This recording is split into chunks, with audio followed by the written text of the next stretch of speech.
Assalamualaikum warahmatullahi wabarakatuh. Perkenalkan, kami dari kelas 2 Akuntansi Universitas Pakuan. Kami akan memaparkan video tentang supply chain management salah satu perusahaan e-commerce di Indonesia, yaitu Lazada.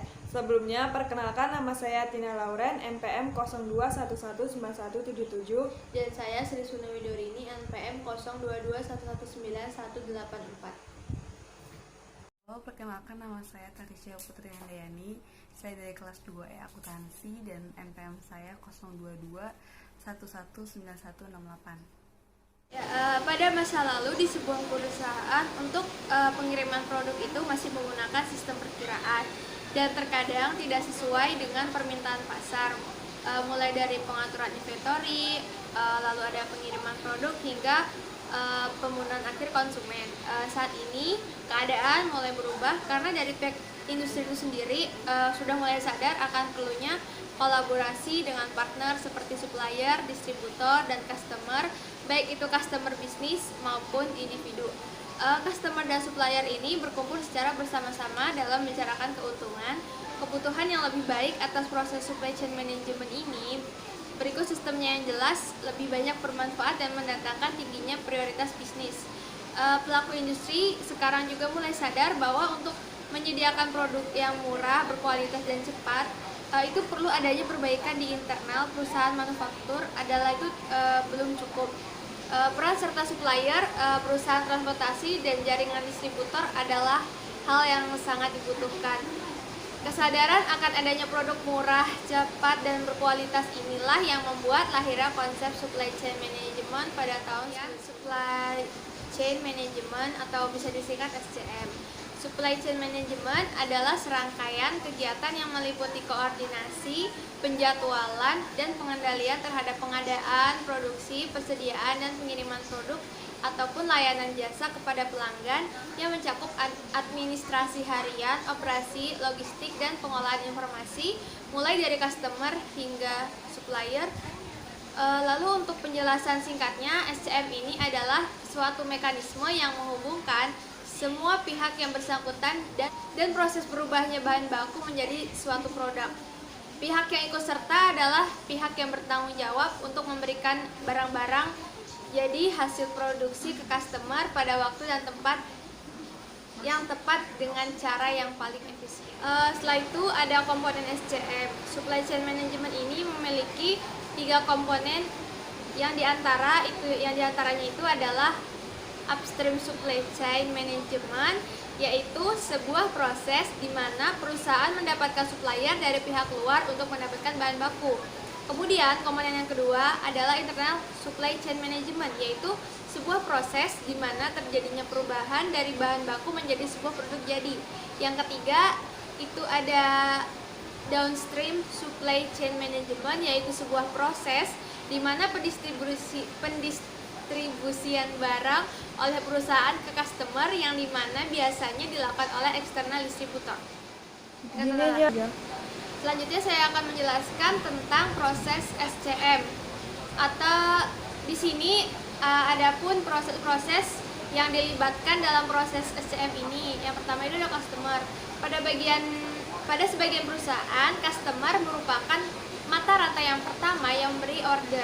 Customer memutuskan untuk membeli produk yang ditawarkan oleh perusahaan yang bersangkutan dengan menghubungi departemen sales perusahaan tersebut.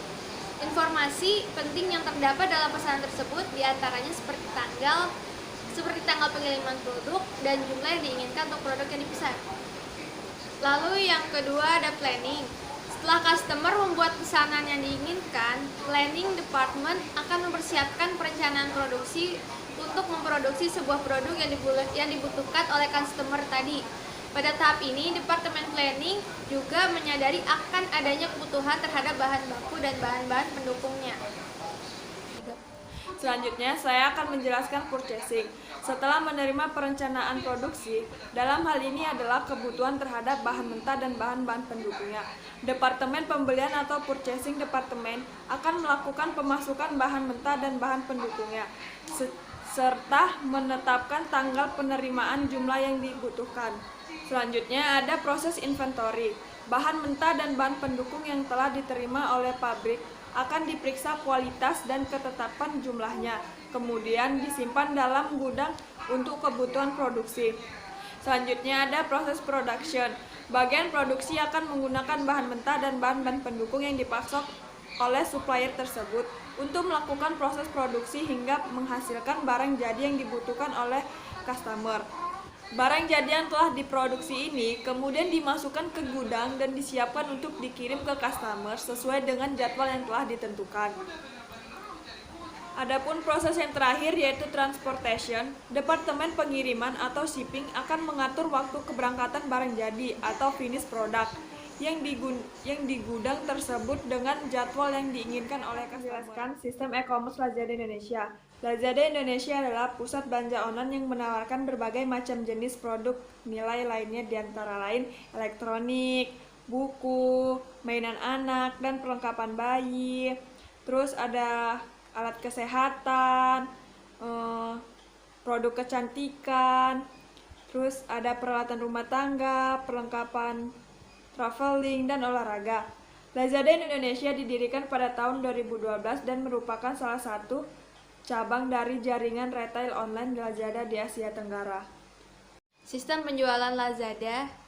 Penjualan dalam Lazada lebih berfokus kepada B2C atau business to customer, di mana target pemasarannya itu perusahaan adalah pembeli individu. Sistem penjualan di Lazada ingin memberikan sebuah pengalaman kepada pembeli atau customer experience yang berbeda dari jika pembeli membeli dari toko secara fisik. Lazada kini lebih berfokus kepada penjualan produk elektronik, buku, software, perlengkapan otomotif, dan peralatan rumah tangga, serta sejumlah kecil aksesoris, produk kecantikan, dan kesehatan. Lalu sejumlah merek terkenal telah terdaftar di Lazada Indonesia.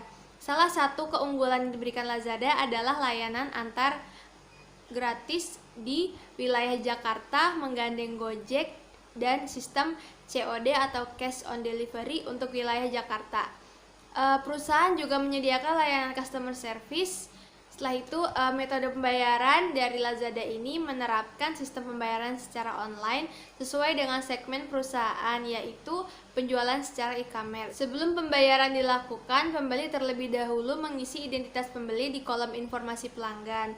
Kolom informasi pelanggan berisi alamat pelanggan, email, password email, nama depan, lalu ada nomor ponsel, nomor lainnya, tanggal lahir, lalu ada jenis kelamin, dan alamat rumah seperti provinsi, kota, kode pos, dan lain-lain. Lalu kemudian pembeli yang melakukan transaksi di dalam Lazada dapat menggunakan e-credit sebagai alat pembayaran.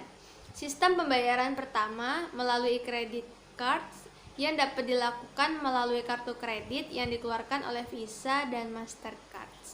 Sistem pembayaran kedua adalah bank transfer, di mana pembeli dapat menggunakan sistem transfer melalui dua rekening yang tersedia, yaitu Bank BCA dan Bank Mandiri.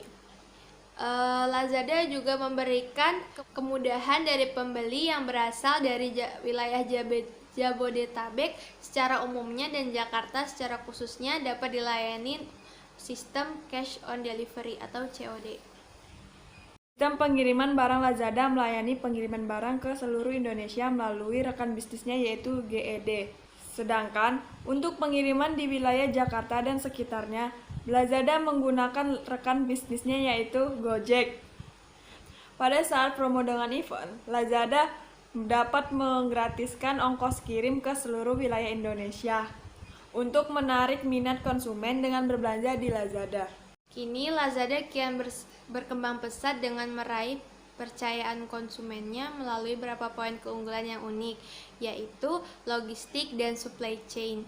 Mendapatkan barang yang tepat pada waktu yang tepat dengan jumlah yang tepat, kondisi yang tepat dengan biaya yang terjangkau, dengan tetap memberikan kontribusi profit bagi penyedia layanan logistik.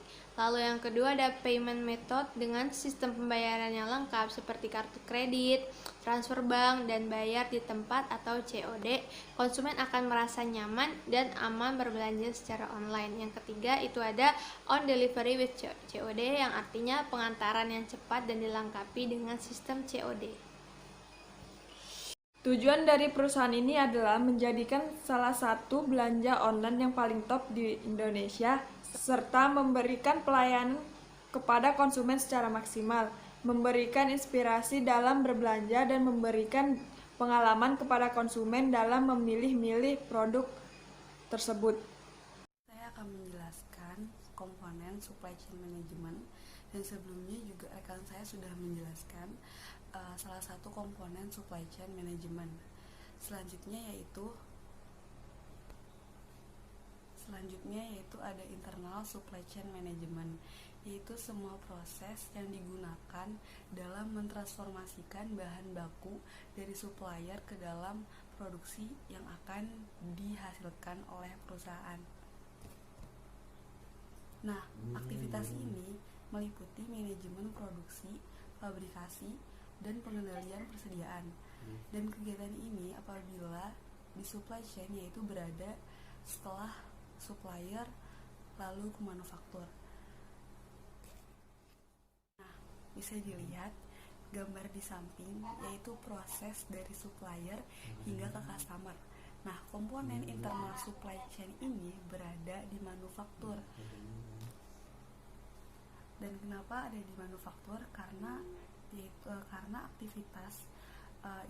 aktivitas manufaktur ini meliputi manajemen produksi, fabrikasi, hingga ke pengendalian persediaan. Itu ada lagi komponen selanjutnya yaitu downstream supply chain. Di mana semua aktivitas yang melibatkan pengiriman produksi kepada pelanggan.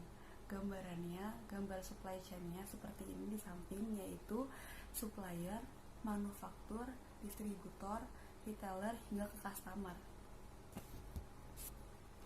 Dan downstream supply chain berada di distributor, retailer, hingga ke customer. Kenapa bisa dikatakan seperti itu? Karena downstream ini merupakan aktivitas meliputi distribusi, transportasi, pergudangan, dan after sale service. Dan saya mengambil contoh penerapannya e-commerce-nya itu misalkan Lazada. Nah, Lazada ini merupakan Lazada ini tuh menyediakan gudang, di mana gudangnya itu digunakan untuk menyimpan barang-barang dari supplier yang akan dikirimkan ke customer. Selain itu, Lazada selain menyediakan gudang, Lazada juga menyiapkan transportasi pengiriman si barang tersebut. Untuk kinerja pengiriman tanpa cacat, menangani setiap paket dengan hati-hati, mulai dari penjemputan pertama hingga pengiriman terakhir. Untuk kinerja pengiriman tanpa cacat, menangani setiap paket dengan hati-hati, mulai dari penjemputan pertama hingga pengiriman terakhir. Selanjutnya yaitu ada tipe-tipe dari supply chain. Yang pertama itu adalah integrate make to stock, merupakan di mana proses pelacakan permintaan konsumen pada waktu yang real time atau yang sama, sehingga proses produksi dapat menyediakan persediaan ulang barang secara lebih efisien. Nah, saya di sini mengambil contoh contohnya itu Pertamina. Nah, integrated supply chain Pertamina ini memiliki 3 peran utama sebagai perencana dan optimasi terintegrasi. Yang kedua itu adalah pengadaan atau penjualan ya komersial, dan yang ketiga itu adalah operasional, supply, dan ekspor. Dan di Pertamina memiliki 3 kapabilitas, yaitu yang pertama perencanaan dan optimasi, yaitu melaksanakan proses perencanaan dan optimasi untuk hidrokarbon hilir secara terintegrasi dan memastikan proses perencanaan sesuai dengan target perusahaan. Selain itu juga memastikan optimasi inventory atau persediaan untuk minyak mentah dan produk melalui penjadwalan suplai dan distribusi.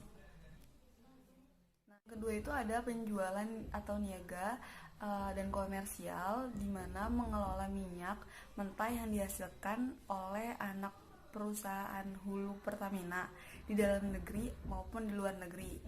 Nah, di samping itu juga melakukan kegiatan impor ekspor untuk produk yang dihasilkan.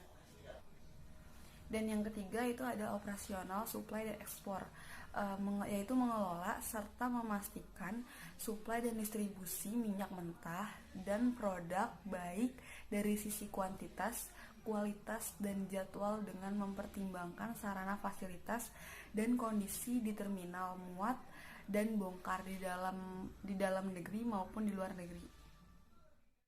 Baiklah, di sini saya akan menjelaskan tentang continuous replenishment. Yaitu pada supply chain model ini dilakukan pengandaan barang inventory secara berkeseimbangan. Jenis ini sangat sesuai untuk lingkungan yang pola pemikirannya pelangganannya stabil. Permintaannya ada build to order. Pada supply chain model ini, perakitan terhadap barang jadi dilakukan ketika pelanggan telah mengajukan permintaan atau pemesanan terhadap barang tersebut. Terakhir, ada channel assembly. Channel assembly merupakan modifikasi dari model build to order. Untuk supply chain model ini, proses perakitan barang jadi di saat perpindahan barang tersebut pada jalur distribusi.